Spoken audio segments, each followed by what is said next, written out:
Welcome to Fringe Fanatics with Chad Lee and Chris Zane. And we are back after a little bit of a hiatus. I am Chris Zane. And I'm Chad Lee. Thanks for tuning in. Yes, thank you guys for tuning in. I just realized I forgot to shut the door like an asshole. Damn it. Yes, we are back from a brief hiatus. Took a week off. A little bit of the low part of the off-season, so to speak, of the NFL. The NBA wrapped up. The NHL was over. And we decided we'd had enough sports for just a little bit. Took a break. We're back. Episode 138 is happening right now as we speak. So tune in, tune out, and make sure that you like, share, subscribe, and follow us on all things social media. Yes, indeed. Yeah, we appreciate anybody and anyone who interacts with us at any point during their day. So we appreciate you all, and thank you for sticking around with us. Hell yeah. Hell yeah, brother. Good to be back. Good to be back. The Nuggets made some moves. Yes. I'm pumped up. Yeah, we had a good day today in terms of our Nuggets making some big moves in the free agency world. I was happy to eat some crow. I didn't think that these new executives, they're, instead of basically one GM, we kind of have two executive VPs tackling the whole thing. And yeah, they're making moves. Yeah, we got one that's mainly in charge of the numbers and one that's in charge of the players, who came from a team that the Nuggets have a hard time beating. And it kind of seems like he is building this team to get around the team that they couldn't get around, which is the Minnesota Timberwolves. Yeah, that's true. So good stuff there. It's been a while since we've seen each other, so let's get into it. We do have a guest tonight. I missed your face. I know, it's your beautiful face. Look at you, you're looking better. Your glory. Yeah. We have a guest tonight, Amp Wiggins, the host of the Locked On Jags podcast. Very good insider. Yes, definitely. Yeah, he also goes by Wigg. Wigg will be joining us around 6 o'clock, we hope. We're going to talk some Jaguars, see what's going on out there in Duuuval. That was a pretty good Jaguars. That was a That's okay. The first one was better, I think, because it caught us off guard. Then we were expecting the second one. When they do that in the stadium, it's pretty badass. Like the Panthers and stuff too. It's yeah, like, it's cool. Yeah, whoa, I'm scared. Are we being hunted? I don't know. Yeah, but no, it is good to be back, man. It's crazy. We really did pick. We might have to mark that week for next year, basically the last week of June, for just that having that break, because we come back. We could brush over the NBA and the Stanley Cup Finals and stuff, but plenty of news to talk about now. Yeah. I mean, I don't even know if we have to. It's old news at this point. Exactly. We already know what happened. Yeah. Okay, we'll do it real quick. 30 seconds or 5 seconds. The Thunder won the NBA championship. Hats off to them. Yep. And the Panthers won the Stanley Cup. Yeah. So. They're pretty cool. Good job, Panthers. Good job, Panthers. Good job, OKC. But let's get into our time away. We'll just go back through this week. We're not going to go all the way. Oh, I don't remember what I did 2 weeks ago. I can barely remember what I did this weekend, right? Let alone 2 weekends ago. But tell me about your weekend. Okay. It was pretty fucking awesome again. Friday night, we went to State House. Yes, we went to State House like we always do, and it was awesome. Nice. I've been trying to eat a little better. Not the best, but I'm trying. That's all you can do. I had a buffalo chicken salad. Oh, okay. So not tenders and stuff like that, or wings. Yeah, no, I get it. Yeah, but there's no carbs. I'm eating some vegetables. Well, less carbs. Grilled. No, I did that a couple weeks ago. I don't really like the grilled.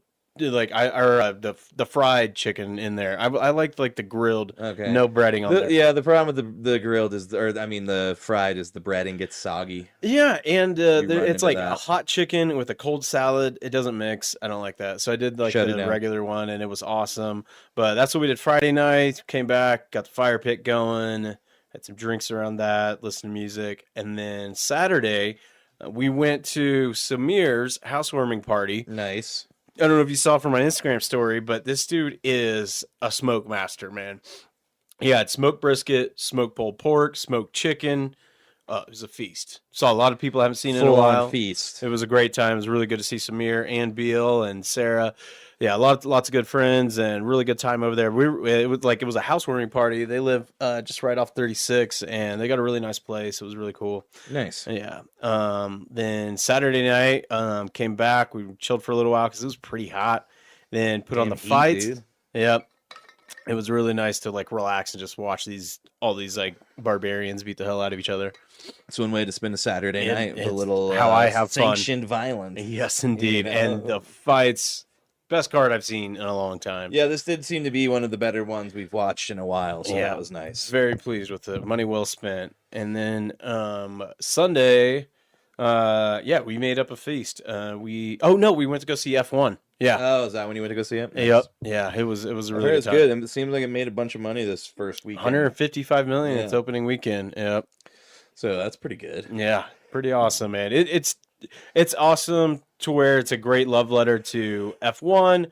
The fact that like I won't give away too much, but because for people like us that watch F1, we were really wondering, is it going to be like a movie like Replacements, where it's a really good sports movie, but like this isn't too accurate about the sport. Yeah, it does both. It's super entertaining and it's like really thrilling, lots of suspense and everything. Nice. Capturing it's just a damn good movie. It's made by Jerry Bruckheimer Films, so the same guys that did Maverick, Top Gun, and stuff. Yep. They knock it out of the park.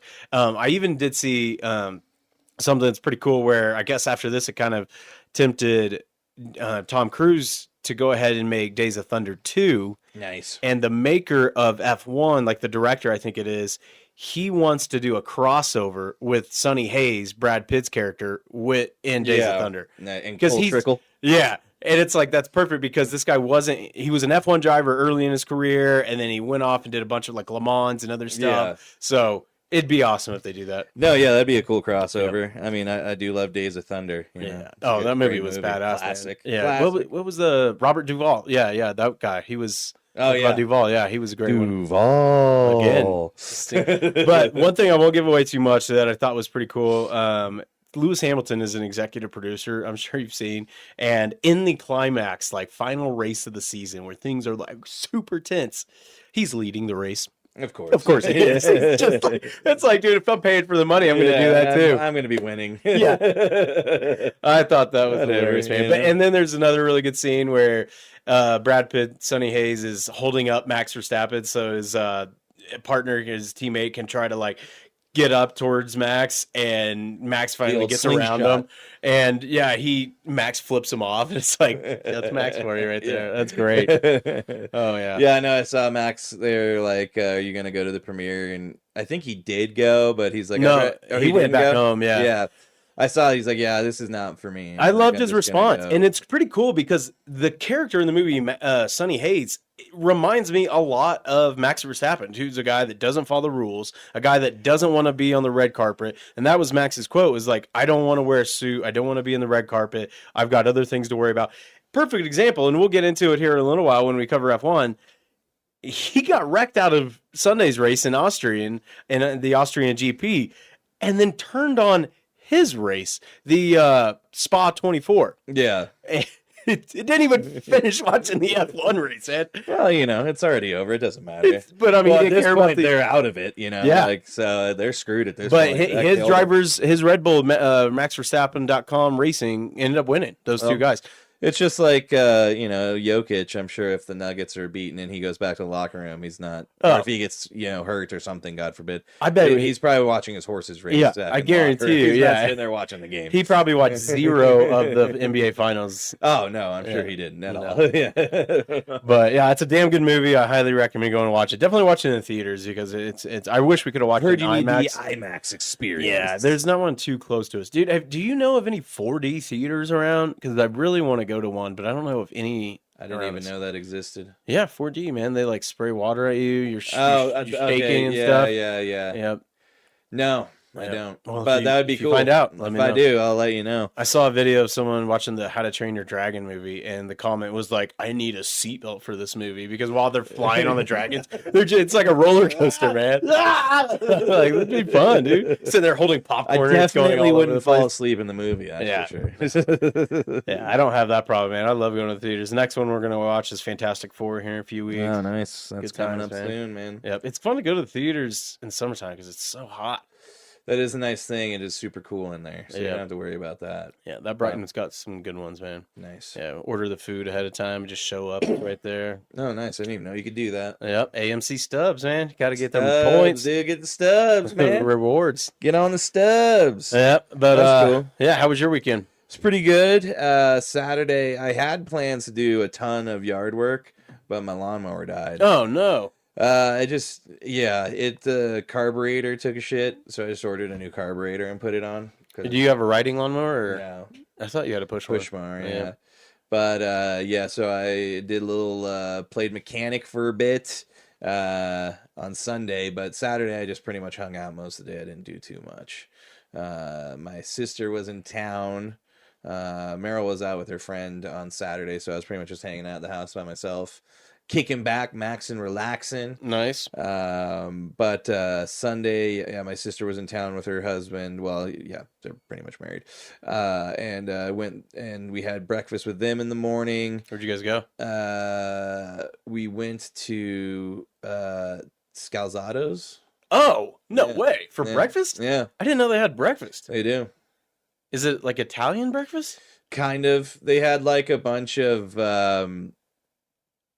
there's like my dad got a breakfast burrito, which was dude, it was like this big. What? An Italian restaurant? Like, because we went there for dinner, man. Yeah, you remember Cinzetti's? You ever been to Cinzetti's? I've heard of it, but I've never been. It's like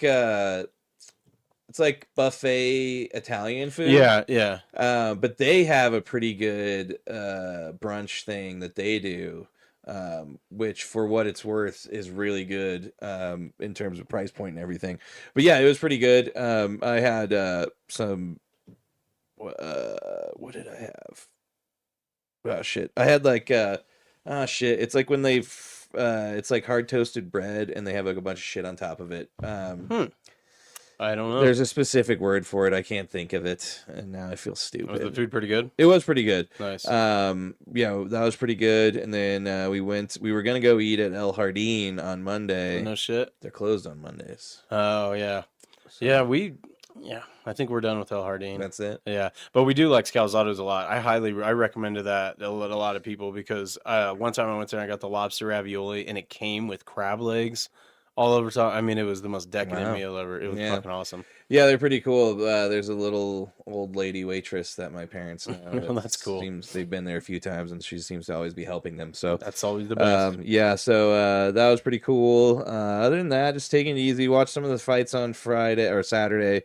Watched a little bit of the Jake Paul fight. Just for a second. Oh my god! I can't believe he's ranked now. So tell me, I almost shared this to the page, man. This is probably the best comparison I've ever seen where someone said Jake Paul is to boxing what Savannah Bananas are to baseball. Kind of. Like there's never been a truer statement ever made. I mean, the Savannah Bananas are a little bit more wild, but it's pretty close. It's a show. Yep, and the fact that they keep putting this on. Don't say it's a show, dude. He'll sue us. Just like Pierce Morgan. Yep, I know exactly what you're talking about, man. Sue us. Yeah, come at us, Cease and desist. Come at us. But yeah, also I started watching Bizarre Foods again. Oh, sweet. Yeah, I remember you talking about watching that show. Badass, man. So, yeah, I've been doing that. That's cool. We got a show this week. Yes. The 3rd at Lost Lakes. Fricashinas. Excuse me. And Meet the Giant, yeah. We've featured both of those guys, both right? Those bands have been on here. I share a practice space with both those bands. We've known each other for a while, so that'll be fun. It's on the 3rd, so it's before the 4th, which means that you all have a 3-day weekend and you can come party. So come party with us at Lost Lake Lounge. So other than that, yeah, that's about it, man. It's time to get into sports, man. It's been a while. Let's fucking do it, man. Let's do it, man. Fuck yeah. Let's fucking do it. Headlines! Get your headlines here! That's right. It's time for headlines. We've got some, quite a few this week. We'll see where we get to before Wigg joins us. But the NFL had a few things happen, a lot involving the Dolphins. So let's get into it here. Are you ready for some football? You better be. It's football, bro. It happens. Close the file. 69. Offense. He's giving them the business. Yes, and the NFL has given the business to Justin Tucker. Yes. He has now been suspended for 10 games by the NFL for his conduct. Yeah, the happy endings must not have been worth it because he's going to miss out on 10 paychecks. Yeah, well, and then we'll see. I know somebody's going to pick him up week 11. You know it for a fact. Yeah, that's right. The Ravens did release him. I forgot about that. So he's a free agent. He guarantees he will sign somewhere for sure, man. It'll be interesting if he kind of stays in this slump because last year he was having a lot of struggles. Well, I mean, this was weighing on him, I think. Yeah, he probably had to never know it was coming out. Yeah, he's like, shit. That's what's so nuts. A lot of the Cleveland might need a kicker. Who knows? Yeah, I wouldn't doubt it if they pick him up. But yeah, what's nuts is a lot of these allegations against him were like 4 or 5 years ago. Pretty long ago. But yeah, speaking of Cleveland, though, it did get announced today that the Cleveland government or whatever, the state, has approved a new stadium. So they will be moving from the dog pound and be getting a dome. Yeah, they're going to get a dang old dome. They're probably going to get a freaking Super Bowl at some point, which I could definitely see happening. I mean, with the Rock and Roll Hall of Fame there and all that. Well, yeah, and it's Cleveland. It's a very historic football town, especially just like the college area around there. It's a football state for sure. But yeah, they said it'll be ready for 2029. Oh yeah, I mean it's gonna be a ways. But, yep. It's gonna happen. Time flies. Time flies when you're having fun. Yep. Take us to the next one. The big news is the Dolphins and Steelers continue to make trades. So originally, I think it was 3 or 4 years ago, probably 4 years ago now, the Dolphins had traded their draft pick, 3-time All-Pro Minkah Fitzpatrick, to the Steelers, and now the Steelers trade him back. And they are trading him back for Jalen Ramsey and Jonnu Smith. Yeah, and it sounds like Ramsey will get a $1.5 million raise, which brings him up to $26.6 million for this season. The Steelers are taking on the bulk of his contract, with the Dolphins paying $3 million. Smith will receive a 1-year contract extension worth $12 million, is what we're being told. So. Yeah. Big news there. Jalen Ramsey, I mean, he's getting up there, but I mean, he's still probably easily a top 10 cornerback in the league, even just right now. So I do think the Steelers are going all in to be a game over 500. And they're doing this, because it's just what I heard on PTI earlier, that they're doing this because Aaron Rodgers has said that this is probably it. So they're going all in this year. Yep. To see if they can get one. But try you're and right. Pull her off. You're in a division with Joe Burrow, Lamar Jackson, Joe Flacco. Flacco. Good luck getting over 500. Yeah, I don't really know how they're going to do it, but good luck to them. I hope that they can continue their subpar winning ways for the most part. Yeah. Those fans have to be so sick and tired of just being right there in the middle. Or just losing the first round of the playoffs. That's what's crazy is they made the playoffs last year. That's shocking. It is crazy. We'll see if they can pull it off again, but the AFC has gotten a lot tougher.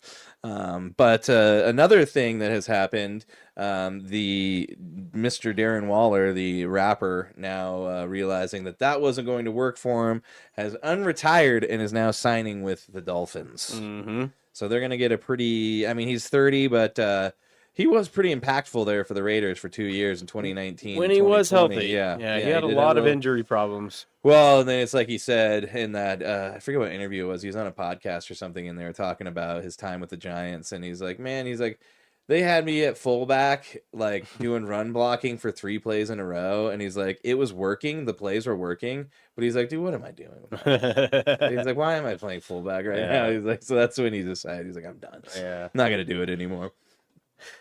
But, some other big news, though. I don't know if you saw this, but the teams are mulling possible trades for TJ Watt. Yeah, I have seen that. That is kind of nuts. Pretty surprising. I would be surprised if the Steelers went for it, though. I mean, it's just sad that the Rooney family just can't come to the table and just pay the guy. I know you got a certain salary cap you got to hit, but, I mean, the guy... it wasn't last year. He didn't win defensive. No, it was Myles Garrett last year. But he's always up for Defensive Player of the Year. I think he did win it 2 years ago. I mean, he's just so impactful. He's one of those guys, like we've talked about, Chris Jones, Myles Garrett, Aaron Donald back when he was playing. You just pay him. Figure it out. You know, figure it out. Just do it. Yep. Especially, well, I do see them not wanting to hamstring themselves with the fact that they're not going to have a quarterback after next year. And then you're going to be stuck paying him an insane amount of money. That's why you got to draft well. That's what you do. You know? They have not. You look at the quarterbacks they've drafted over the last like 7 or 8 years. They have not hit on any of them. No, Kenny Pickett, Mason Rudolph, not since the Big Ben. Yeah, that's it. So, other news. One other thing I did want to bring up: 49ers Diamondor Lenoir was arrested in LA on an obstruction charge when he tried to basically trick the police as he tried to toss a gun to somebody else to pretend like it wasn't his. He then threw the keys to somebody else and had to try to have the guy hide them after they got pulled over. So he might be in some trouble. We'll see if he's going to get suspended. NFL don't like guns, so... see if that ends up affecting the 49ers, who are trying to figure out what the hell they're going to do now that they paid Brock Purdy. Yeah. So, speaking of suspensions, it was announced, I think it was like a week ago, that Rashee Rice will not be suspended this season because of all of his court cases are pending. Wow. So that's lucky him. Yeah, pretty awesome. Let's kick the can down the road. Yeah, why not? You know, maybe next year they'll just forget about it. Yeah, hopefully. What happened? I don't know. I don't know. Speeding ticket. That's it. Whatever. Where do you want to go next? Because we got like 10. I figured minutes. We could cover Big League Chew real quick. We ain't got a whole lot in there. All right, let's freaking do it. Vaughn, a juvenile delinquent in the offseason in his major league debut. I'm gonna light your ass up, meat. Vaughn into the windup in his first offering. Just a bit outside. He tried the corner and missed. Just a bit outside. All right. Yep. We're here. Big League Chew. Happy Bobby Bonilla Day. Yep. Bobby Bonilla it's his day. Is it Bonilla? Bonilla. I always mess that up. It's okay. Yep. It's confusing. But yeah, Bobby Bonilla, it's July 1st, which means that he received one of the many $1.19 million payments he will receive until 2035. He retired in 2001 for the Mets. This was all actually involved with the, what was his name? Bernie Madoff, the guy who got in trouble for all the scams, the investments and stuff. So this was one of those things that they were supposed to roll his money into that account. Oh, wow. And it was supposed to just keep accruing, but then all of that shit happened, and they're like, you still got to pay him that money every year, and they're like, wow, shit. That's crazy. That's awesome. But that's going to be nothing compared to the Shohei in 2035 or whenever that is. Well, I was talking about it at work today, too, that the Reds are still paying Ken Griffey Jr. Yeah, well, yeah, I think I'm pretty sure. I think this is like one of the last years. Yeah. And he's like one of the highest paid guys on the team. But he hasn't played there like for 20 years, maybe. Yeah. It's been forever. Dude, that's baseball for you, man. I know. Speaking of kicking the can down the curve, down the road. But yeah, another news in baseball before we get to the standings. You want to hit this one? Yeah, Wilyer Abreu becomes the first player to hit an inside the park home run and a grand slam. It was pretty wild. I mean, an inside the park home run is incredibly hard to do. That's very much more rare. Yeah. Because you basically have to hit it into a perfect spot into the just into bounce nowhere. It off the fence. Yeah, someone's chasing it, running down. So yeah, it was pretty cool. The last time, oh wait, I guess Roger Maris did this at one point. I was wrong. I thought he was the first. To do it in both in a game. Yeah. So they were. I don't know if you heard when I had the speaker going, but they were talking about this and on PTI, and Lou Gehrig did it 23 times. Not That's both, crazy. but inside the park home run, I believe. Oh, okay. Yeah. It's pretty rare to do it both. So I was wrong. Wilyer Abreu is the sixth player to hit an inside the park home run and a grand slam separately in a game. joining Roger Maris, Jim Tabor, Charlie Gehringer, Everett Scott, and Jocko Fields in 1890. Wow. 1890. That's what I love about baseball. It's like that's what I was going to say. 1888. That's what's so sacred about baseball. People can bitch about baseball being boring all they want, but hey, bring up some 1890 football stats. Yeah. You can't. Yeah. Baseball is sacred for that, man. Yeah. And one thing that's pretty cool to talk about some stats right now. First off, hats off to Abreu for doing that. And he's not even like a really big slugger. He just kind of had a really lucky night, good night. But one guy that is on a heater, already won the Cy Young last year for the AL, is Tarek Skubal. And he last night pitched, I think it was last night or 2 nights ago. I could be fucking this up. We're off because we haven't been talking sports and, Yeah, I'm pretty sure it was 2 nights ago. He pitched and only allowed, I think it was like 3 hits in 8 innings, 13 strikeouts, and he struck out every person in the lineup. At one point, he had struck out 8 of the 10 first batters. Yeah. This was a little while ago. He was 10-0 with a 1.74 ERA, 128 strikeouts, and 10 walks. Wow. Yeah, he's just lighting it up this year. Yeah, Tarek Skubal, we might be watching one of the greater pitchers of our generation right now because it's pretty incredible what he's doing. And then you've got Paul Skeens, who can't win a game because his team sucks. Yeah, he's pitching tonight. And then Max Fried, he's the first one to 10 wins. I really hate that the Braves sent him to the Yankees because now he's just killing it. Yeah, that's nuts. It's awful, but yeah. I'm a little upset with baseball right now too because my Royals are in a huge they fell off, man. But hey, they're not as bad as the Rockies, and they're not as bad as the Chicago White Sox. I've been waiting to tell you this stat. I don't know if it's changed over the last 2 days, but as of last Saturday, the Rockies had scored more runs than the Royals. Yeah, no, they that blew me away, dude. Well, it's just because our pitching's so terrible. We can't outscore our own pitching. We had the Royals had maybe 25 more wins, maybe like 23 or something like that, but the Rockies have scored more runs. It stayed like that. The Royals can't get a run in for shit, man. It's like all they got's Bobby and Pasquatch. Pascatino. Oh, yeah. All right, well, let's hit the standings real quick. Let people know what's happening at this point in time, July 1st, Tuesday. We are second half of the year. We've made it. Yep. All right. So in the AL, we got the New York Yankees at 48-37. They are 1 game up on the Rays, and the Rays are 1 game up on the Jays. So that's a tight division race right there. Excuse me. All right. In the Central race, we got the Tigers, the best team in baseball. In the power rankings, they are number 1. They're 53-32, 11.5 games up on the Guardians. And that's why the Royals are probably not going to make the playoffs because you got the Twins right behind the Guardians. It's not looking good. It's not looking good. Yeah, and then in the West Division, you got the Astros at 50-34, 6 games up on the Mariners. And the Mariners got a dude that nobody really knew of. I didn't know of this year, but Cal Raleigh. Guys they call him the Big Dumper. Big Dumper? At one point, he had a homer in 4 games in a row. Like, I think last I checked, he's at 30 homers. But, yeah, watch out for this guy. He will be joining the Home Run Derby this year. The Home Run Derby looks really good. We got Judge in it. Yeah, and I did see that they're going to have that switch hitting guy joining here, too. So that's Cal Raleigh's. Oh, that's what you're talking about? Yeah, okay, so I just didn't listen to what you were saying. Sorry. No, you're good. You want to hit the National League? I forgot to do something real quick. So run down that. I got it. All right. Fix this. In the National League, the Philadelphia Phillies at 50-35, 2 games up on the Mets. And in the Central Division, the Cubs are back in first place at 49-35, 2 games up on the Brewers.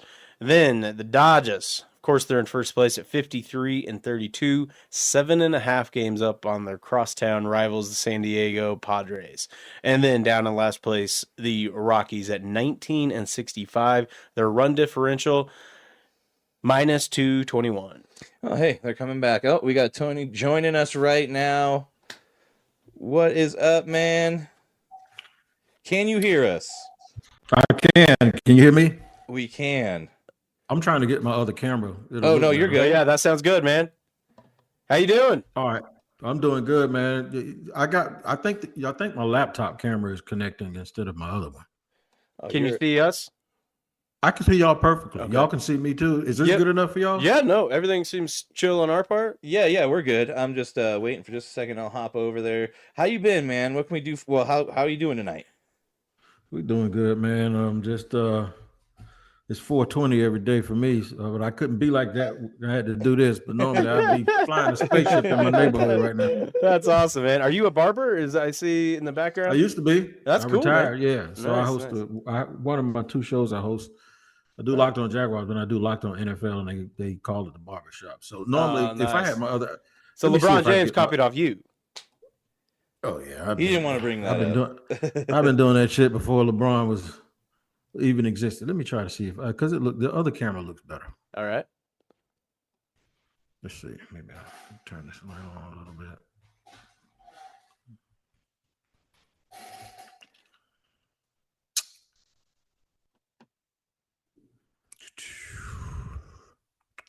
Pretty nice mic though. We need to get one of them mics. Yeah, you're sounding fancy. I see. Hold on. This might help me do it right here. Let's see. Video. I don't want you to mirror it. There you go. You know, every once in a while, you just got to work through these things. I know it, right? It happens to the best of us. Mm-hmm.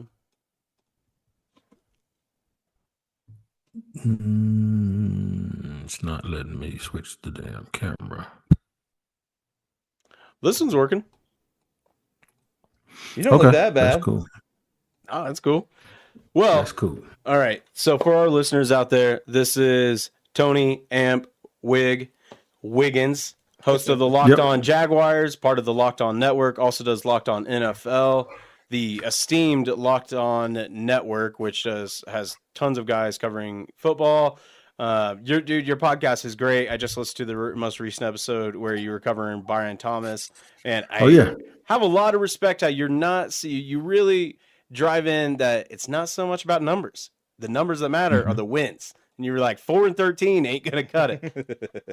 No, there's a lot of statistical giants out there, dude. It's just, I think what happens is people get intoxicated with trying to make sure that they get lifted, the team gets lifted. And when you're bad, you say, okay, well, we need one player at a time. And then that player comes in at a position and has 1,000 yards as a rookie. And you're like, okay, we got our number one receiver. You know how people think in the NFL, It's a little different. Mm-hmm. But we got our number one guy. So then when they go and use all that extra capital on Travis, and it's like, okay, well, how's this going to work? There's just a few people that have that kind of thought process. And I'm like, oh, it's going to work just fine. Don't worry about it. As long as they win, nobody ain't going to care about numbers. Devontae Smith was everything, right?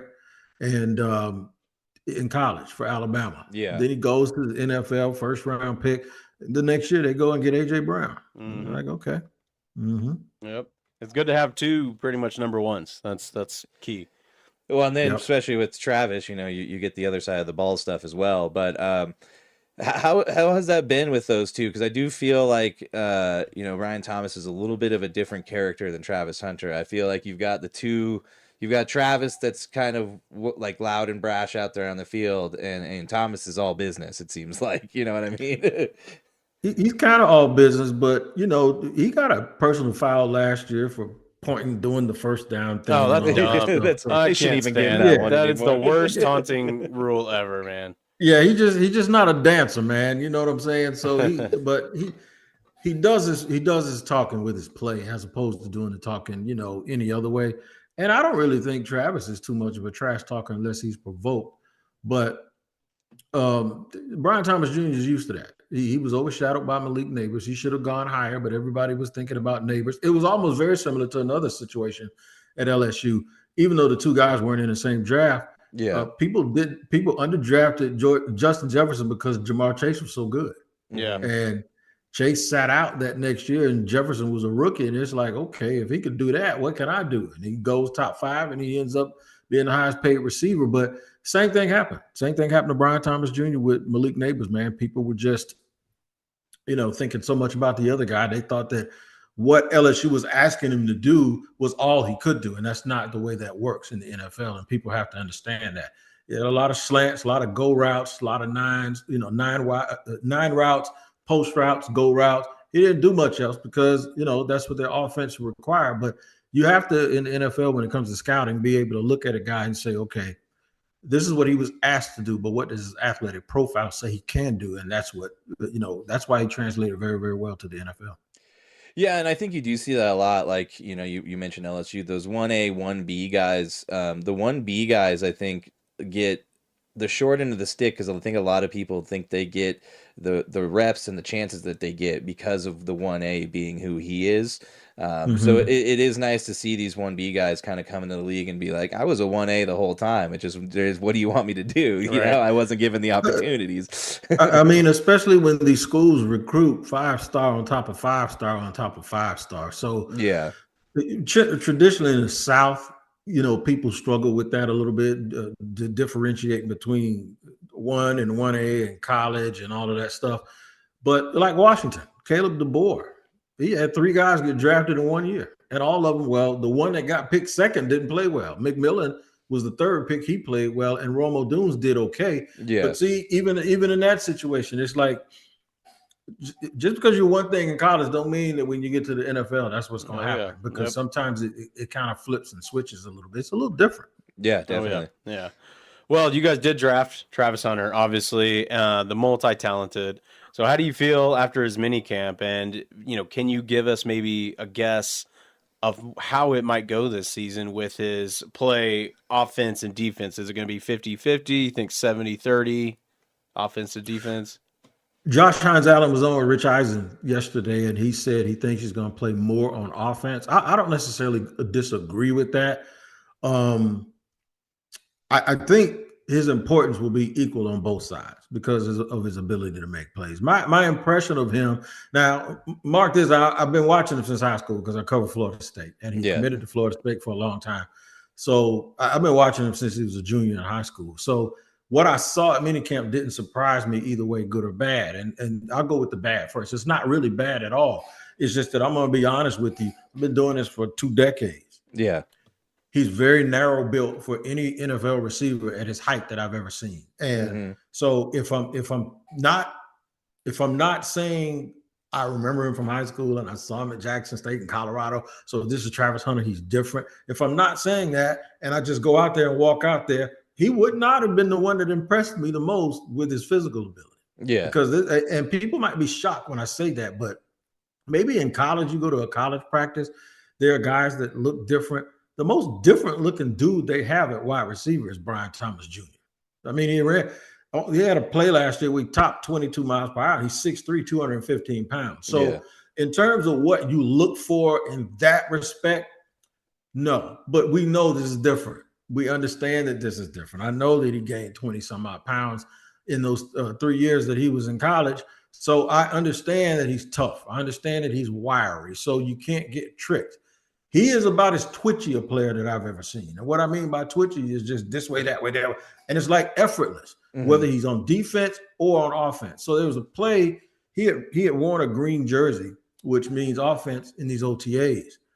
And, the first 3 or 4 days. And they were saying that it's not because necessarily they're going to use him more on offense this year, but he needs to be more acclimated with the playbook as a wide receiver probably than he does just going and lining up playing corner. And I'm not saying that corner isn't a position where you have to know the little nuances of everything, but the playbook on offense, with the wide receivers, the timing and the quarterbacks and alignment, it's a little bit different. And you could take an NFL veteran and say, you can go get Justin Jefferson, and then you can go get Patrick Surtain. You bring him in here.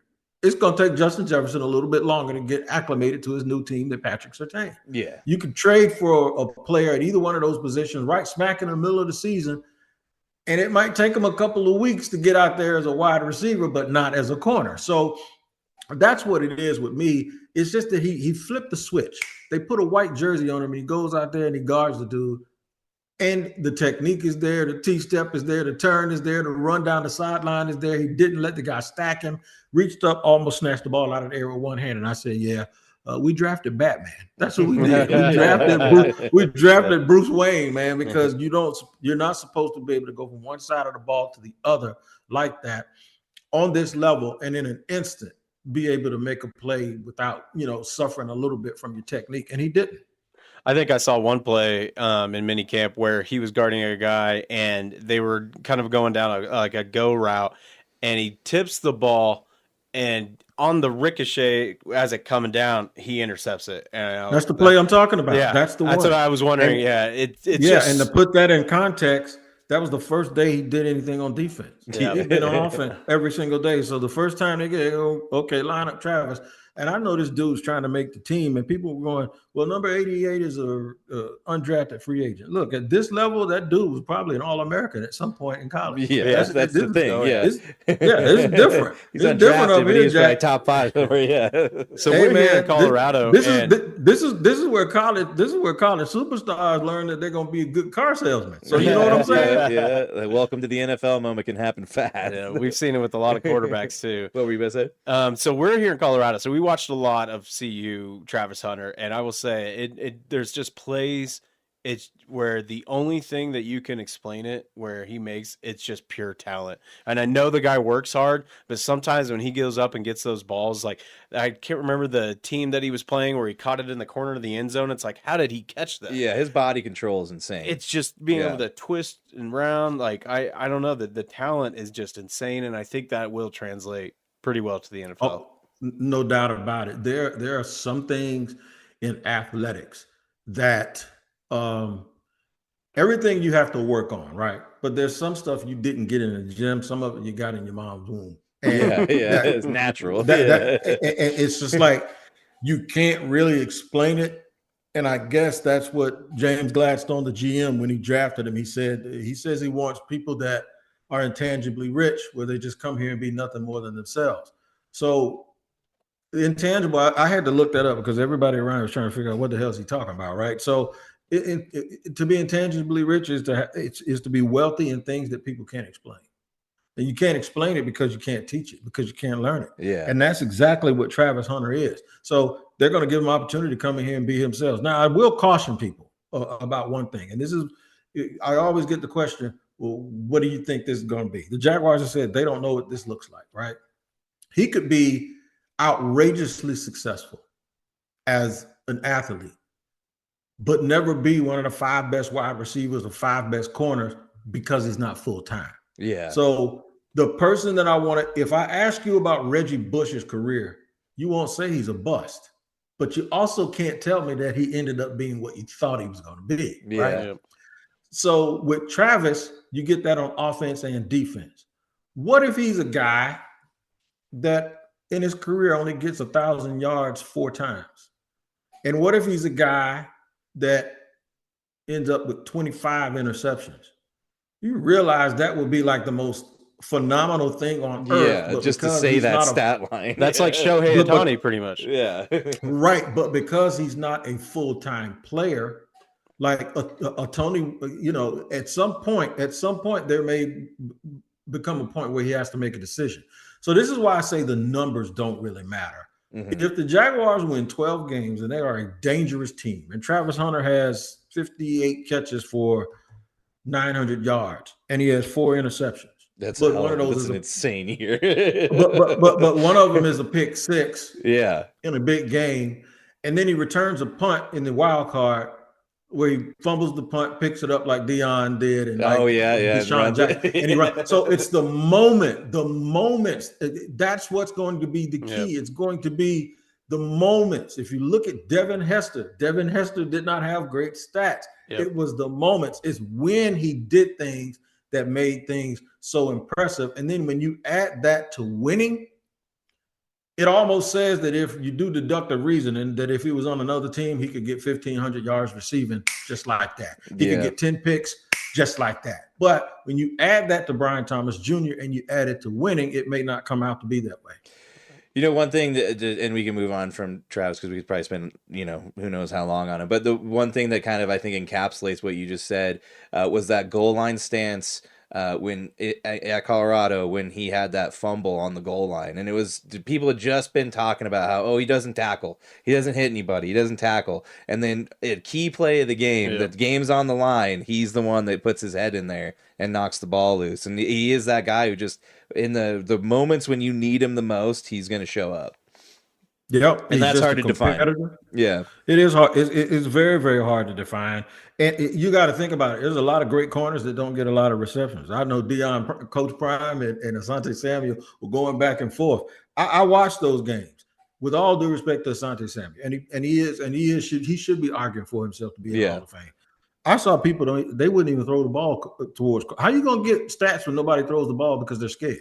Nope. It's when you're only targeted a certain amount. Like look at like Darrell Revis. There's a reason why there was a term Revis Island. Yeah, that's why I was surprised Surtain won Defensive Player of the Year last year, because it's hard to they don't throw to him ever, so it's hard to produce stats, but it's nice to see the NFL at least, I can tell you why he won it. I can tell you why he won it, Yeah. because it goes right back to what I just said. Denver overachieved and won and went to the playoffs and had one of the best 3 defenses in the league. So when you win, it's easy to see. Your lack of stats don't matter, Yeah, right? yeah. They'll go, okay, that's the best defense in the league. What makes it tick and who's their best player? And everybody goes right to number 2. Yep, that's true. Yeah. It's all about W's. Yeah, W's. Hey, winning makes everything good. You brought it up, though, and it's one of the reasons why you guys got Travis Hunter. James Gladstone, a lot of people were talking about when they hired him, like, what the hell are they doing bringing this young kid in? I mean, he's born in 91, which is insane. And he's an executive general manager. And so far, it's looking like he might have something going here in terms of turning this team around. Man, he was born in 1991. You don't want to know the mess I was getting into in 1991. I was in Germany in the military, and wow, my goodness, it was a good time, man. You almost brought me back memories. Thank you. Yeah, I appreciate that. If I keep talking, my wife might kick me out of here. If I keep talking, but we don't want to get you in trouble, man. Yeah, man. But he's a very impressive young man. When you get past there are some people saying he speaks with a lot of cliches and all of that, but when you get beyond that, which you should. I mean, the kid, he's been rehearsing for this his whole life, so he's going to tell you the way he wants to tell you how he feels about what he has to get done here. But he's I wouldn't say ruthless. See, him and Liam, I told people, I said, don't let them fool you with this little smile and this little nice guy routine. Like they're Richie Cunningham. These dudes are savages, dog. They talk about running the ball and smashing people and intimidating people. And the one thing about them, though, man, is they just come from a place where we love football. All of us grew up. I grew up keeping tablets like this one, a closet full of them. My grandmother used to throw them away about once a year, and I'd cry. And then when I met my wife, she's like, "What is all this?" I said, "Yeah, that's prospects from 1998 and 2006." So just think about all the dudes that did that, right? The ones that knew their feet weren't fast enough to make it to the league, or they stopped growing, but they played football their whole life and they love the game. That's what they are, man. And it feels like when I see them in this position, and I told them, I said, I feel like we all won. They said, who are we? I say, the football nerds. We won, dog, because we didn't make it that way, but we love the game. And now you guys are getting to do it, and I'm rooting for you because I'm one of those dudes. So that's who he is. And he learned from the best with Les Snead. You know how impressive you have to be for Les Snead, who's an executive, to notice you and how good you are at being the offensive coordinator for Les Snead's kid. Yeah. And then 9 years later, you're in the NFL, and now you're over here with the Jacksonville Jaguars as the GM. It's outstanding. Yeah. No, it's super cool to see. And you brought up Liam Cohen, which take it away. Well, yeah, I want to ask, man. I mean, you see what Liam Cohen did with Baker last year. A lot of people are kind of wondering, can he do that with Trevor Lawrence? Like what he did with Baker was really turn him around, and that offense was one of the high power fire offense last year. Do you think, we saw the slump that Trevor Lawrence got into. We've seen the lulls that he can get into. Liam Cohen can work magic. Do you think it's possible with Lawrence? All right, so I'm going to give you, as much as I like Liam, I'm going to give you one slight correction. Dave Canales fixed Baker Mayfield the year before. That's why he got the job in Tampa. Okay. So yeah, Liam came in and continued that, because folks were wondering, was this going to make Baker fall apart? Or no, he continued it, and he actually added to it. And we got to understand, though, that Baker Mayfield's recovery was behind Tristan Wirfs, who's a top 3 tackle in the league, and going to Canton if he doesn't get hurt. Mike Evans, who is going to Canton. Yep. Rashad White, Bucky Irving. Yeah, Bucky Irving. Chris Godwin. McMillan, Chris. I'm trying to take. So we got to make sure that we understand there was a canvas there for him to work. Yep. Trevor Lawrence has not struggled. In fact, if Trevor Lawrence was the one in Tampa under Dave Canales, he would have been an All-Pro. He hasn't struggled the way people think. The Jaguars have one of the 3 worst offensive lines in the league before this year. The Jaguars receivers weren't very good, and 2 of those guys stayed hurt all the time. Their running backs, they got touched by a defensive player quicker than any running backs in the National Football League. And the offense they were running is archaic. So Trevor hasn't been insulated the way a lot of these other quarterbacks have. That's why I like James Gladstone, even though they had Brian Thomas Jr. last year, and he played well because he played well even when Trevor got hurt, because once again, that bad line caused Trevor to get hurt, and he needed shoulder surgery. But you got to think, he said, okay, that ain't enough. We're going to go get Diami Brown, who he loved and stood on the table for the Rams, and they didn't pick him. Well, the last 3 or 4 weeks of the year, Diami Brown was one of the top receivers. I think he was second in the playoffs. He was tearing it up. Yeah, he was good. So, and they beat Tampa. They beat Liam Cohen in Tampa. Mm-hmm. So you think about that, and then they say, you know what? All gas, no brakes. Now we're going to get Travis Hunter. We're going to play him on offense too. We got all these receivers, all this speed. And then they signed 4 free agent offensive linemen and drafted another one on day 2. It's just like, no, we're going to fix this, and we're going to really give this guy the protection and the shelter that he needs. So I'm encouraged. But I got a quick story to tell you since y'all cover college about Liam. I didn't know who he was. But about 2000, I think it was 2020 or whatever it was, maybe 21. No, what am I talking about? It was 2022, 2023. It was before Liam went back to the Rams. He was the offensive coordinator at Kentucky. I didn't know who it was. All I can tell you is I was standing in the barbershop as the Florida State fan, watching Ray Davis in Kentucky run for 300 yards on Florida. And I'm like, who is this calling these plays that keeps giving this running back this damn ball, beating the team I can't stand, right? It turns out that was Liam Cohen, and that he even got Will Levis drafted in the 2nd round. So the Mayo man. Talk about somebody that has a proven track record of making guys overachieve and running the football, knowing what works. It was Norv Turner, like, man, the way he was carving up the Florida Gators. I remember that. So to me, he's always, once I found out who he was, I'm like, I can't wait to see that guy as a head coach. He's got his chance now. Yeah, and like you said, I mean, it's both him and Gladstone are talking about, running the ball down their throat and running down the ball down people's throats. And the way you do that is building in the trenches, and to go out and make the improvements they did at offensive line. You could tell that's something they're definitely focusing on. And that's what what you said, man. An offensive line can make any quarterback look great. You know what I mean? Yeah, and they'll make a team look bad. Yeah. Offensive line, but you can have a really good, okay, I'll give you an example. It still takes a good team. If your team is really good and you're really talented and well coached, it'll take a good team to make you look bad if your offensive line is bad. Yeah. I mean, isn't good. And I'll give you 2 examples. The 2 times in the last 6 years that Patrick Mahomes has gotten smoked in the Super Bowl. I knew it was coming up. That's why I'm glad they went out and got Justin Simmons. Yep. Yeah, man, because just think about it. It's like you can get away with that stuff to get here. Yeah, but you ain't gonna win no championship if you got a couple of holes on that offensive line. We about to embarrass you, and that's exactly what happened twice in the Super Bowl. You got to have an offensive line. Yeah. Well, it just goes to show, Patrick Mahomes drugged that team there. Yes. So kudos to him. But we'll let you get out of here, man. We greatly appreciate your time. But I did want to ask, before we let you go, what's your thoughts on this season? What do you think, over under wins is going to be? All right, over under, I'm going 9. Okay, that's fair. I think it's going to be higher, but there's a way you can improve. You guys know Colorado won 4 games and y'all were sky high because you saw the upward trend, the way it was going. So, and then they lost some close games, and you're like, just give them a little bit more time. So the records to me are just like those statistics. Mm-hmm.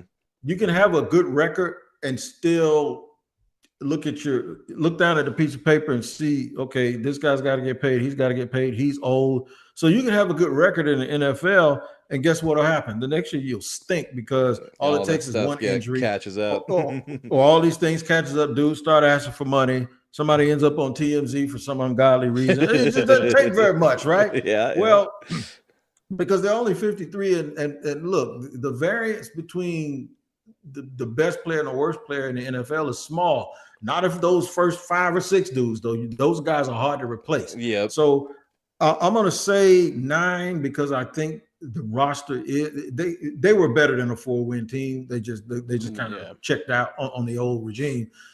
I'd say 9 is the floor, 12 is the ceiling, and more importantly, from a long-term, from a macro perspective, people are just going to believe in Gladstone. They're going to believe in Liam Cohen. They're going to realize that Trevor is the guy that they thought he was to a certain extent because they thought he was Superman or something when he came out of Clemson. And I told him to calm down with that. But he's the second coming, man. It's just going to be a matter of looking around saying they did all of this in one off season and they're doing it the right way. And they got 12, 13 picks next year, I believe. And they got Travis Hunter and Brian Thomas Jr. on a rookie contract. I think people are going to look at it that way and go, we're in pretty good shape. Yeah, no, that's true. And the AFC South is not a tough division. I mean, the Texans are really the only hurdle, I think, this year, unless, Tennessee comes out and surprises everybody. But I think, I call it AFC South the Mountain West of the NFL. Colorado State the Mountain West for the time being, I think. Well, dude, as a Chiefs fan, I'm always threatened by the Texans. They got way better this year. They got Nick Chubb there now. They got a bunch of other additions. So I honestly really hope that you guys do hit 12 wins and make sure that they don't get in the playoffs. I'm about to try to see the Jags. Hey, you mess around. Be careful what you ask for because Duuuval will come stomping up through our end. We had you on the ropes a couple of years ago. They gave us a good one. If it wasn't for Chad Henne, man, that would have been pretty scary. You're exactly right, man. I enjoyed it. Thank y'all, man. Anytime. Yeah, definitely, man. That was a great interview. If you don't mind, real quick, give your socials and where people can find your podcast. Yeah, Locked On Jaguars on the Locked On Podcast Network, wherever you get them, YouTube, Spotify, Apple, all of that, every single day. It's always available to you. It's like a 30-minute radio show each and every day. And then daily, I host a NFL show where we take the top stories and then use clips from the local hosts from around the country, introducing everyone to them. And I have a co-host, a reoccurring co-host each different day of the week. Oh, nice. And we're able to go through it. And I'm the barbershop. I'm at 2. Mine gets posted at 2 p.m. Tyler Rowland is the madman. He covers the Titans.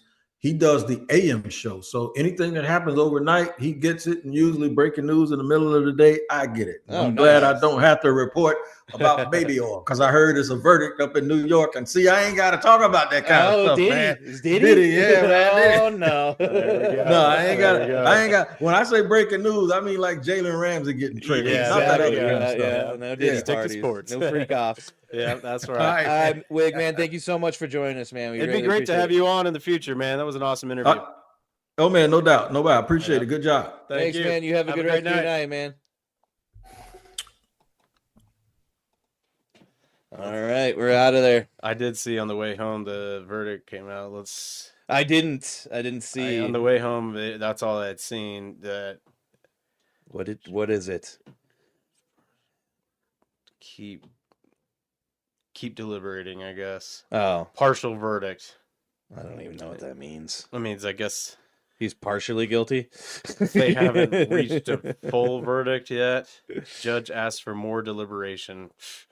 That's weird. I didn't even know they could do that. Well, sometimes you got to. Yeah. All right. Well, it is time for the music break. We greatly appreciate Wigg joining us. That was a fun interview. That was awesome. Yeah, he was a good chat. That's the nice thing is getting to chat with all these cool people. Stories, man. Yeah, good stories. So the music break guest this month is a band called Father of Peace. And the name of the song is No Complaints. I actually came across this song on our TikTok. It kept popping up, and it's very earwormy. The really catchy. The little riff in the beginning. So check it out. I think they're blowing up, so hopefully they'll mention us and make us famous as well. So Father of Peace, No Complaints, goes something like this. Fuck my life. My brain feels tight. Let's get wild tonight. What's the fun though? Everybody in the club go wah wah, wah wah wah wah wah. I suggest question is to suck the damn fuck up. Sorry, I need to cool down. No, I don't wanna go back to hell. I need a little time for myself. And watch the sunrise by the ocean. Dream about how far we gonna go, my friend. No complaints, my life and no drama. Don't put glitter on my pajama. One of those days I go to my mama. Here's what I gotta tell her. Fuck my life. My head's not right. Let's get high tonight. What the hell? Mama tongue got me singing like a dream. No, I don't wanna go back to hell. I need a little time for myself. I watch the sunrise by the ocean. Dream about how far we gonna go, my friend. Everybody's afraid of hard times as we face a change in our minds. My God, I need me with you, dear love, I need me with you. We can do a little switch next time. You'll sing the tune and I'll follow. Nobody's gonna ever define what we've been through.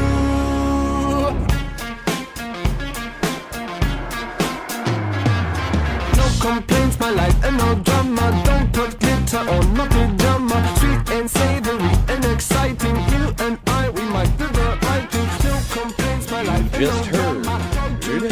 Father of Peace, the name of that song was No Complaints.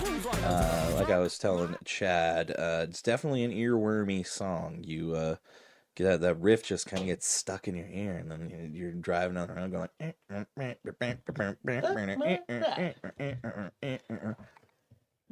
And if you haven't yet, try a deliciously refreshing High Noon peach flavored seltzer, gluten free and no sugar added.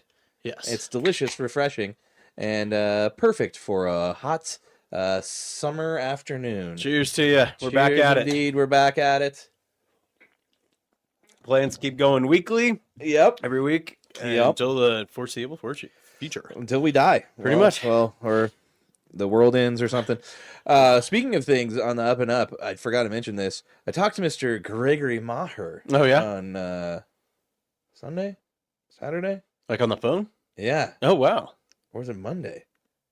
He called me, and they're looking to start a podcast for the rehab. No, like talking about rehab, and oh, that's awesome. So he reached out to me, and I've been talking about like spinning something into like a production company to put an umbrella over everything. Kind of like YMH. Yeah. So working on that now, because I think he's gonna like the Knee Circles guys are like buddies that I'm helping and learning, you know. Yeah. And so, but Greg is gonna be like I think our first real customer. So That'd to be speak. cool. So Nice. Gonna be doing that. We also have our own design company too, because Fringe Fanatics, we've done a logo. Yeah. So Yep, we so can do it all. You know, whatever We can you do need. it with anything really. Yeah. So yeah, that's I forgot to mention that. So that'll be cool. Get a dive into the That's really cool that they want to do that. rehab side of things. Yes, I'm all for. Yeah. As we start sipping our alcohol. Cheers. Yeah, and rehab. Cheers. Giving it up. Hey, it's a 12-step. Mm-hmm. You can start over. You can go up and down the stairs. Yeah. But It's an escalator. No, that's cool. that's pretty cool. One of his, I think, some girl that he works with, she's in charge of something. He told me her. It's always weird talking to Greg when he's in business mode because I'm like, man. He's you a used to be salesman to the biggest soul. piece of shit ever. He's hilarious, man. Before we got off the phone, he was like, "Would you tell her one like Greg story?" And I was like, "Oh man," I was like, "There's a bunch," and I was like, and honestly, I probably don't remember a lot of them. But I was like, the funniest. Well, I wouldn't necessarily say it was the funniest, but when you sold all your dad's artwork to our Jewish boss. Oh my god! Like we had to cover his shifts because all this crazy shit was going on. Multiple times getting kicked out of pub on pin. Mm-hmm. There's when he threw up over your car before the Broncos game, before the game even started. Yeah, but and then disappeared. Disappeared Never found during him. the game, like in the second quarter or something. Yeah, I talked about that too. I was like, yeah, and then you were just gone. It's great. We got some good stories. Yeah, definitely. So, so be on the lookout for that. So new things on the horizon. But Sweet, man. also, I figured out a bunch of stuff like editing wise, doing stuff. I made that. I don't know if you watched that little video we posted. Which one? On the Born Ready's page. Sorry, I should have specified that. It was like announcing the show. I guess I missed that. Oh, but I figured out how to do a bunch of cool editing stuff. Like I had fireworks happening. Oh, cool. And like words appearing after the fireworks pop. Nice. So I'm gonna get finally all the overlays and stuff done for us coming up soon. So we're gonna be looking fancy soon. Awesome. Onwards and upwards. But speaking of which, where should we go now? I want to go to the racetrack. Let's do it. Let's hit the paddock. Back to the paddock.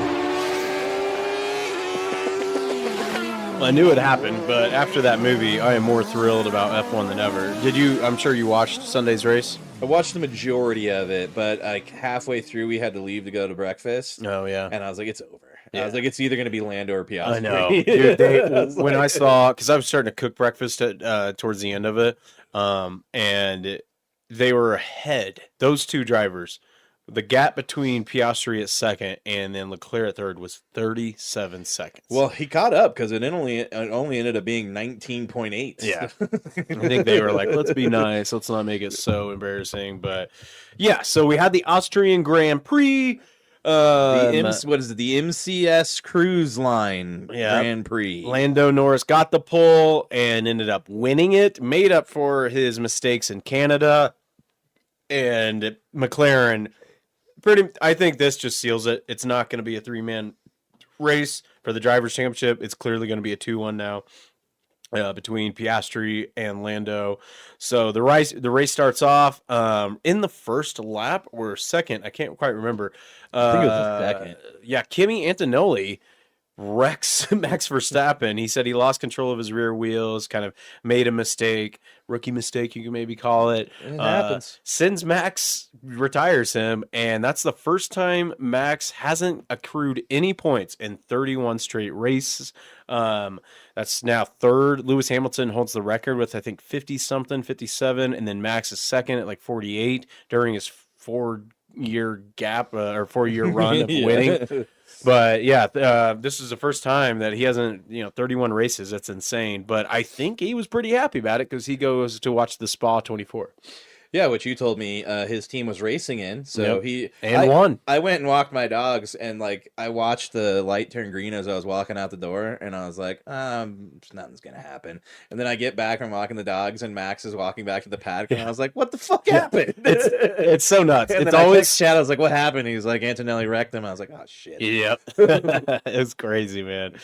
But I mean, I don't even think Max would have been able to keep up with McLaren at this point. Not at all. They were doing so well this weekend. Well, they were racing the shit out of each other, which was insane. For the first 20 laps, it was really exciting. It was basically like, can Lando hold off Piastri? Lando had gotten the lead, and then Piastri passed him, and then Lando overtook him back, and then Lando just kind of pulled off. What was the gap at the final? It's like 2 seconds. Yeah, I think. but I think Piastri just kept asking his team over the radio, "Is he faster? Is he faster?" Because I think he was really wanting them to be like, "All right, go," since he's ahead in the standings. Yeah, go ahead, let him pass him. But no, Lando raced a good race. Other than that, there really wasn't much. One thing to note here is people probably don't even know of this team, but Sauber. They've got Nico Hülkenberg on there because he doesn't race for Haas anymore.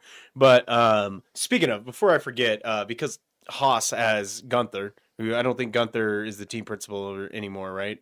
No, I think he left. He's just on red flags. Yeah, which he's great on. Yeah, he's fucking. I wish we could get him. I'm gonna try. I know, dude. It would be a dream to get Gunther on. Gunther. That's Gunther. The way Red Flags open up their podcast is so great. Like it's just like. Vankas, hello, Vankas. It's probably one of my favorite podcasts, swear to God. It is a good podcast. But they interview Gunther, the old team principal for Haas, weekly, and there's a great scene in that movie where they're kind of like doing some shit, whatever, and you could see, okay, so you know where all of the team principals and the pit kind of are looking at their screens?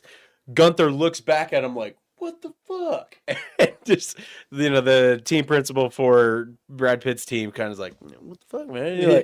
And just seeing Gunther in there, like in the theater, I was like, it's fucking Gunther, man. It's fucking awesome. But yeah, so anyway, back to it. Sauber, pretty much one of the bottom tier teams in the last 3 races, has accrued more points than Red Bull. Yeah, well, we knew it was going to be looking bad bad. when Max went out, and we're like, oh, where's Yuki going to finish? How about 17th? Last place. Because everybody else retired. Let's talk about Sainz for Williams, who coming out of the pit. No, I think I can't quite remember if it was the very start of the race or not, but like his brakes locked up and his car just basically blew up right there in the very beginning. Yeah, and it's just like took him forever to get him off the track. He didn't even really get the race, so he fell off, and then Max and Kimi got retired. So there's 3 racers that were off, but yeah, Kimi basically finished last. It's embarrassing. The racing Red Bulls are doing better. The racing Bulls. Well, the racing Bulls. But, they race. Yeah, the other one, Lewis. He's starting to. Fred, the team principal for Ferrari, is kind of in the hot seat. Yeah, things aren't looking too well, and Mr. Hamilton is not happy, and it's not getting better. We knew there was going to be a little bit of growing pains and such since he's been at Mercedes for like the last decade, and then now to move to Ferrari, there is some communication issues.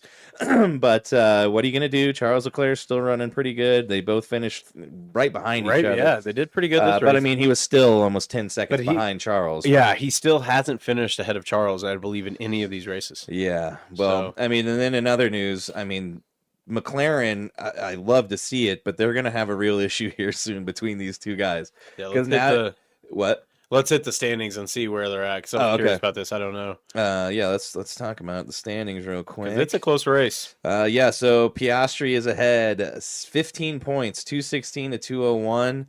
Max Verstappen in third at 155. Yeah. But this race was kind of one when you're like, this isn't so much a team as because there was some stuff going on the radios where they're basically saying, I think Lando was in front, and like, if you take this line, it's gonna mess up the car behind you. Who's the car behind him? Piastri. Yeah. So it's like, and then they had a close. They almost wrecked. What was it in the Canadian Grand Prix? Oh, they did wreck actually. They collided on lap 66. Yeah.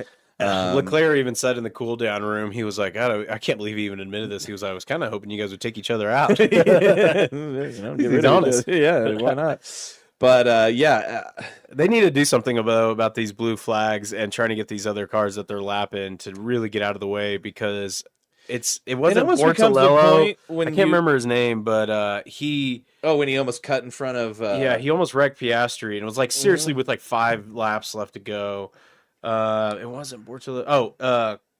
Colapinto. Yeah, Colapinto. Yeah. That's who it was. Yeah, who's 20th in the standings right now. So it's like, dude, you're a non-factor. Just let him by. I think at a certain point, like if you get lapped like twice, like you should just have to retire. Just retire. Get off the track. You're pointless.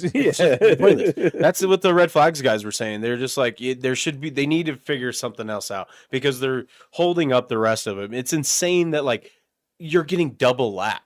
I mean, like just stop. There should be like a mercy rule. Yeah. It's like in softball or baseball, little league, when you get beat by 15 runs, the game's just over. Yeah, run rule. That's all right. You're sucking. You're not going to accrue any points. Step out. Is this fun, guys? Let's just stop. Yeah. That's how it is, man. There is some pretty kind of like some drama going on right now, though, because so if people don't know, George Russell and Max Verstappen hate each other. George Russell really hates Max, and there is talk Toto Wolff might be trying to bring Max on, and there's ongoing talks to bring Max to Mercedes next year, and it might replace George Russell because George Russell. They're not going to get rid of Kimi. No, and George Russell basically is a guy that doesn't want to work with Max, so we might see him going somewhere else. Red Bull, they're just going to switch. I think that's the only problem is that there's like so few teams that it just becomes kind of incestual. It's just like, well, you go here, I'll go there. Yeah. Well, you bounce around. Yeah. Well, that's what's nuts. And I mean, you look at like Piastri, he almost got wrecked by Colapinto for Alpine, which Alpine just sucks. And he makes a point, and he was like, wow, 3 years later, and they're still trying to fuck me, because they went to court over battles of back and forth with like legal battles and contract negotiations that fell through and all this. And so Zach Brown basically came through there. McLaren was like, I'll just snatch you up. And look at where he's at now. He went from racing for Alpine. He sat out a year and then went to McLaren, and now he's leading in the driver standings. Yep. So you never know these guys that could be. I mean, look at like Oliver Behrman or Bortolello. You never know when these guys might just like jump up. It just takes that right car. Yeah, or it's just like the in right coaching. the Senna series. He just needed the car. Yeah. At a certain point, you can only be so good, and the car is just limited. Senna comes up a couple times in the movie, which he should, and it's really cool how they do it. That's cool. It's awesome. I saw that clip today. I don't know if it's the anniversary of it, but when he jumps on that dude's car and takes a ride to the pits after his McLaren breaks down. Have you seen that? No, that's cool. I forget who it is. Someone pulls up and his car's broken down, and he just like sticks his leg in the cockpit and like hangs on the side. Holy shit! And rides to the pits, and all the guys are like, "No, you can't do that!" And they're like, "Fuck you, I'm going." He does what he wants, and he did what he wanted. Yeah, he's awesome. So yeah, but you'll enjoy that. Yeah, I need to go see F1. I might have to try and talk Marilyn to go into the movies and go see it. See if we can take a trip to IMAX. Yeah. IMAX. All right. Well, the next race is this weekend. We are going to Silverstone, the British Grand Prix. Yes, the Silverstone circuit, the Qatar Airways British Grand Prix. Mm-hmm. So that one is not so early. 8 a.m. starts, Mountain Standard Time. So you don't have to get up super early. Usually wide awake by then. Yeah, ready. I to love watch. it, dude. Like the 7 a.m. I wake up, I grab my AirPods, and I lay there in bed for like the first hour of the race. Yeah, and then watch it, relaxing. She's still sleeping, and then after the first hour, I go start breakfast. So there you go. It's great. It is a good way to start. I almost like that Sunday. better than when they're in America and it's like at noon. Yeah, because it is kind of like it messes up the beginning of the day. It's like we should do that with football too, early morning, just 7 a.m. 11. Just racing. I beg to differ on that one, man. Beg to differ. All right. But yes, so July 6th, this weekend is Sunday, 8 a.m. Sunday. And McLaren continue their dominance. This will be Lando Norris's home track. So we'll see if he takes advantage of that. Yep. All right, let's get into the NBA. Basketball. We'll see if we even have time for NHL. We should. Maybe not. There's a lot of good to talk about in the NBA. We could probably, it's probably going to keep going over the next week. Because NBA will probably die out by then. Yeah, we'll probably just do that. It was a good interview. I almost had another question about their second round draft. I didn't realize the Jags had the worst pass defense last year. Yeah, that was one of my questions. I would have changed it because I want to talk about I could have talked with him for an hour. I know, just seriously on Travis Hunter.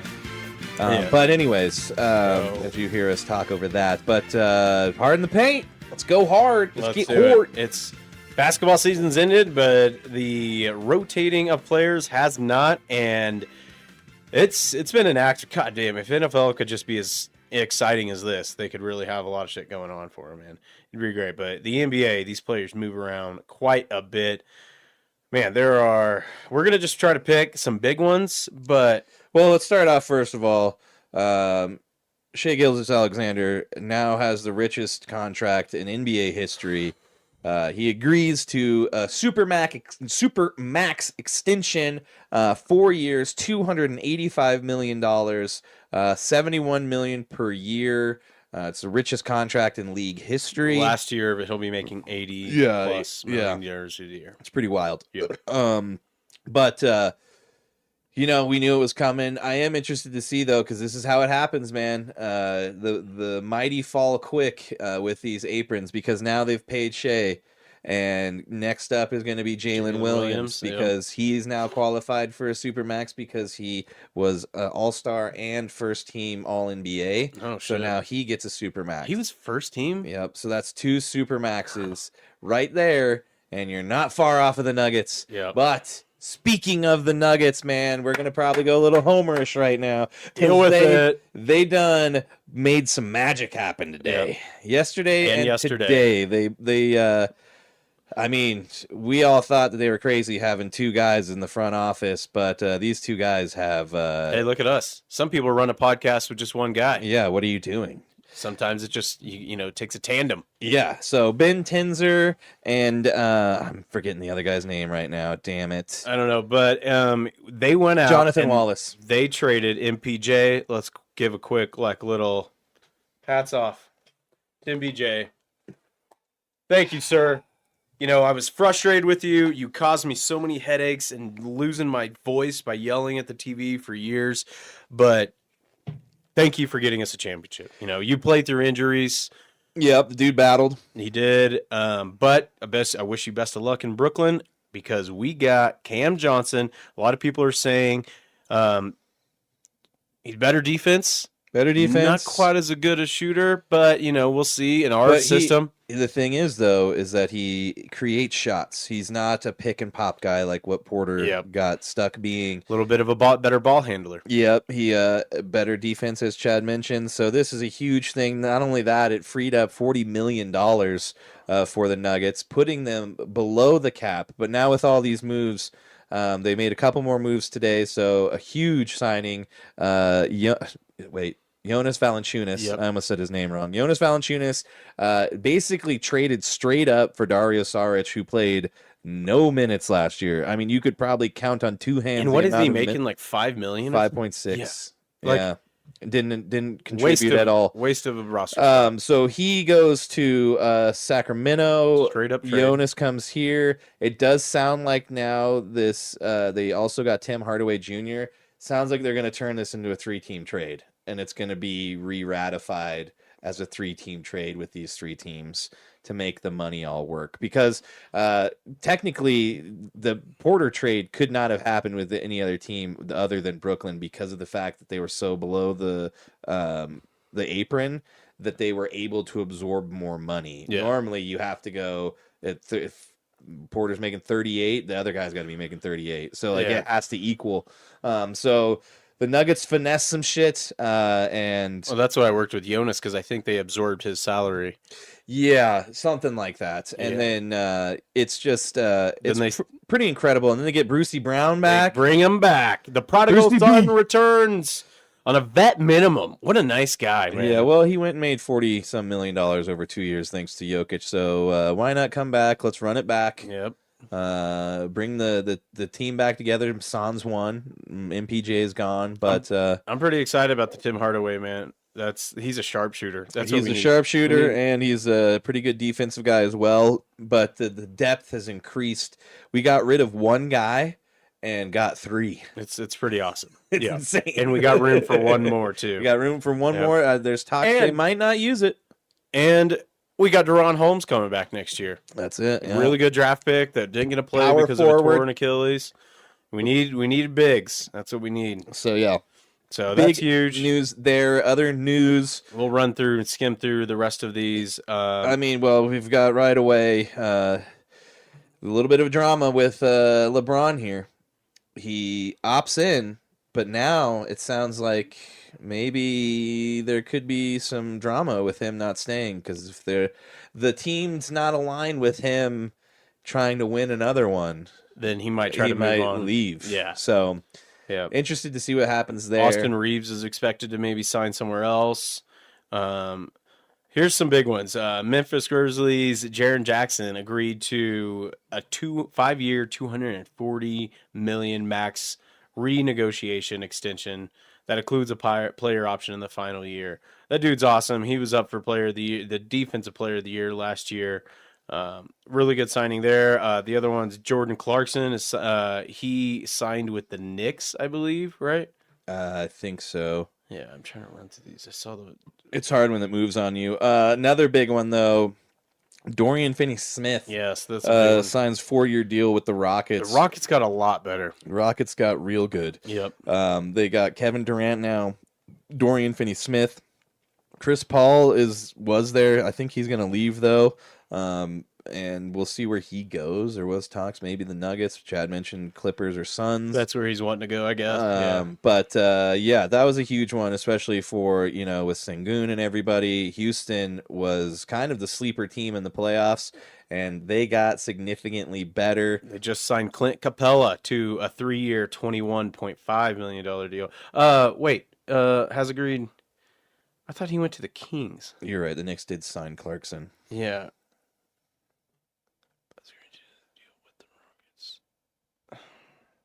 I thought Clint Capella went to the Kings. What the fuck? There's so many, man. It's hard to keep it track. Oh, well, here's the crazy one, too. And I didn't know that this was a possibility until it happened. But Damian Lillard is waived by the Milwaukee Bucks. But by waiving him, they can stretch out the $100 million they owe him for the next 2 years over 5 years and pay him the money, but he can go and leave and sign somewhere else. Yeah. So there was also talks. What if you keep that extra mid-level guy, wait till he's healthy, sign Damian Lillard to coming into the playoffs? That'd be awesome. It's probably going to be a full year that he's going to be out. Yeah, it's going to be tough, especially at 36. Yeah. So, but yeah, Clint Capella did sign with the Rockets. I was thinking of Dennis Schroeder, who signed with the Kings on a 3-year, $45 million deal. Another big one was Miles Turner, who was in the finals last year, had a huge impact on the Pacers. Great big, blocking shots all over the place. Signs with the Milwaukee Bucks. Yeah, but and that was actually due to the fact of what they did with Lillard. That was what allowed them to do that. So, but when they released Dame, Giannis posted to his Instagram story a peace sign, as in bye. But then deleted that Instagram story, so we shall see. Did something just happen at Sports iBuzz too? It was just the Fever on an 18-0 run. We'll touch on them a little hint here in a second. Oh yeah, look at that. Other than that, though, I'm trying to think. Nickeil Alexander-Walker going to the Hawks, 4 years, $62 million. I'm That's glad a that he huge got one. out of the West. Yeah. Also agreed to a 1 year, $11 million deal with Luke Kennard. Trying to see who else here was some good ones. These big name ones. Oh, well, Denver adding Hardaway got an A- on ESPN. Nice. Yeah, dude, he really is a good. He's got a high field goal percentage. That's what we need. We need you guys to hit threes. Brook Lopez signed with the Clippers. Crazy to see him out of the Bucks. He's been there forever. But let's hit maybe one more, and then we'll call it. All right. Duncan Robinson has agreed to a 3-year, $48 million deal with the Pistons. Wow. The Pistons. There we go. So lots of movement. I'm sure we'll still see some more. There's still a chance Giannis might be gone. I think that John Morant will probably be gone too. We'll see. I did see now that they might keep him and try and build around him and Jaren Jackson. So who knows? That's probably why they signed Jaren Jackson. Real quick, just to touch on the NHL for a brief second, I'm going to give the Panthers kudos because I think they have like 3 of the top free agent signings this year anyway. Oh no, dude! Everybody. They've got Bobrovsky, and Bobrovsky's gonna. They're all taking. They're all taking pay cuts. Yeah. Marchand signed again. Yeah. Everybody's I think signed through aside from the goalie. 2030, I think. Goalie's a 1 year deal, but yeah, everybody else is like 2030, 2031, 2032. These guys want to win, and I think they're gonna go and create a dynasty here soon. It's hard to beat them. Keep an eye on them, but it is now time for the man, the myth, the legend himself, Mr. John Daly, to grip it, rip it, and hit it hard, man. I hit it hard, man. So far, man. No laying up, no holding back. Ain't afraid of nothing. It's a natural fact. I hit it long, man. Till it's gone, man. Keep taking chances, living large. I hit it hard. Oh, yeah, it's that time of the show, at the end of every show, each and every week, when we feature somebody who exudes excellence. Maybe they wake up and piss it in the morning. I don't know. This person probably does, and they also hit it hard because she is the enforcer for the Indiana Fever. In the last couple weeks, her stardom has exploded, and her name is Sophie Cunningham. It's not just that she has defended Caitlin Clark and her Instagram followers have skyrocketed 800,000 since that viral moment. I guess we should give you guys a little rundown. A couple weeks ago, there was this girl that eye poked Caitlin Clark, acted like she didn't mean to do it. And then Sophie Cunningham comes in, pulls her by the hair, and puts in her chokehold almost. Yeah. The enforcer. And her TikTok followers ballooned by 1 million. Jersey sales sold out. That's what they've been waiting on. She even said in a press conference, there's been nobody to defend Clark in 2 years, so I'm happy to do it. But just a little background into Sophie Cunningham, because she's a pretty interesting story. She actually played college at Missouri Tigers, so that was pretty cool. She won, I think, 3 state championships for her high school basketball team. And then also, during her high school run, the kicker for the football team tore his ACL. And so she came in and was a girl football player and made 2 out of 4 field goals. Nice. Pretty insane. Also, she was a Taekwondo black belt at the age of just 6. Yes. Which is insane. It's insane. But yeah, right now, she's a woman that kind of speaks her mind. She's got some opinions that maybe a lot of people don't like. Maybe some of them do. But she's kind of risen to be kind of a controversial figure. But the more important part is she's backing up her teammate who just received 1.28 million All-Star votes, and the other women in the East or division, whatever, in the WNBA received 1.19, all of them combined. That's crazy. So that is nuts. Yeah. So they don't like Caitlin Clark because of her popularity. You would think if somebody comes in and boosts the viewership and helps you get you more money, you would kind of like, all right, yeah, good for her. But they don't. And so good for Sophie Cunningham for sticking up for her and basically just being the enforcer. You know, she's getting a lot of hate. It's like, oh, she's not even that good, that she's not even like scoring that many points. It's like, look at Draymond Green. Draymond Green might score 6 points a game, but it's his presence on the court that makes a difference. Yeah, well, and, you know, the WNBA has been waiting for something like this.